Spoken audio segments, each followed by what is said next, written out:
Claire Duhamel nous rejoint en duplex de Jérusalem. Claire, en quoi très concrètement consistent ces pauses tactiques? Bonjour Philomé. Oui, bien, l'armée israélienne vient d'annoncer que désormais, entre 8 h le matin et 19 h, il y aurait cette pause locale et tactique le long de la route qui va de Kerem Shalom jusqu'à Salah al-Din et puis un petit peu plus au nord. Il s'agit de l'extrême sud de la bande de Gaza et c'est la route qui est utilisée pour que les camions d'aide humanitaire puissent quitter ce point de passage de Kerem Shalom et atteindre la population palestinienne. Pourquoi? Eh bien, parce que depuis 5 semaines, les Israéliens tiennent le point de passage de Rafah et il n'y a plus d'aide humanitaire qui passe par ce point de passage. Or, en volume, c'était par là que passaient le plus de camions. On le sait, il y a désormais de nouveau des contextes de famine, notamment dans le nord de Gaza. C'est l'aboutissement, en tout cas, de ces camions qui ne rentrent plus en grand nombre dans le sud de Gaza. Et dans ce contexte, sous pression notamment des Nations Unies, Israël vient d'annoncer cette pause tactique. Elle dit que cela sera jusqu'à nouvel ordre et pour l'instant, il n'y a pas de date de fin de cette pause tactique d'annoncer. Et puis, dans le nord, ce qui joue aussi, c'est ce ponton américain qui avait été construit.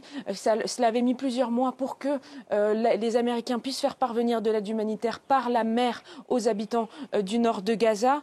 Mais les Américains viennent d'annoncer qu'ils allaient désormais démanteler temporairement ce ponton et le stocker à Ashdod en Israël, car ils considèrent que face à de mauvaises conditions météorologiques, ce pont ne peut pas opérer tel qu'il l'avait prévu. Quelques éléments supplémentaires, Claire Duhamel. Est-ce qu'on sait si cette pause tactique a commencé? On rappelle aussi qu'il n'est en aucun cas question de cesser le feu et que les combats allaient continuer.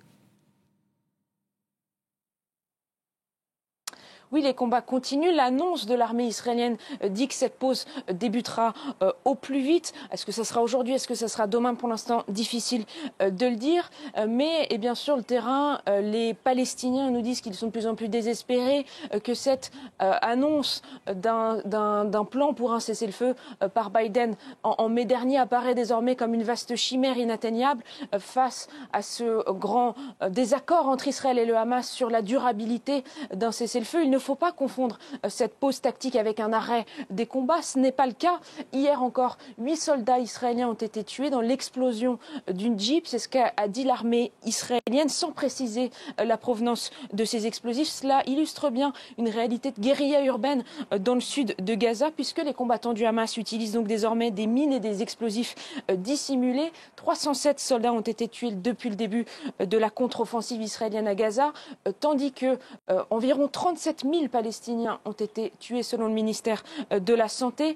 Et en Israël, il y a bien sûr des pressions locales, des manifestations tous les samedis pour exiger des négociations et la libération des otages. Les familles des otages ne se sentent pas écoutées par le gouvernement, considèrent que le gouvernement est prêt à tout dans sa guerre à Gaza, alors que désormais il y a aussi l'autre front d'Israël, le nord, la frontière avec le Liban, qui inquiète les Israéliens puisque les échanges de tirs entre le Hezbollah et Israël ne font qu'augmenter depuis plusieurs semaines. Et sur place, eh bien, les habitants considèrent qu'une guerre de plus grande ampleur semble inévitable contre le Hezbollah. Et ça a aussi de l'incidence sur le déroulé de la guerre à Gaza, puisque de nombreux experts considèrent qu'Israël ne peut pas se permettre d'avoir une guerre de forte intensité, aussi bien au nord qu'au sud à Gaza. Merci beaucoup, Claire Duhamel, depuis Jérusalem, pour ces explications. Merci.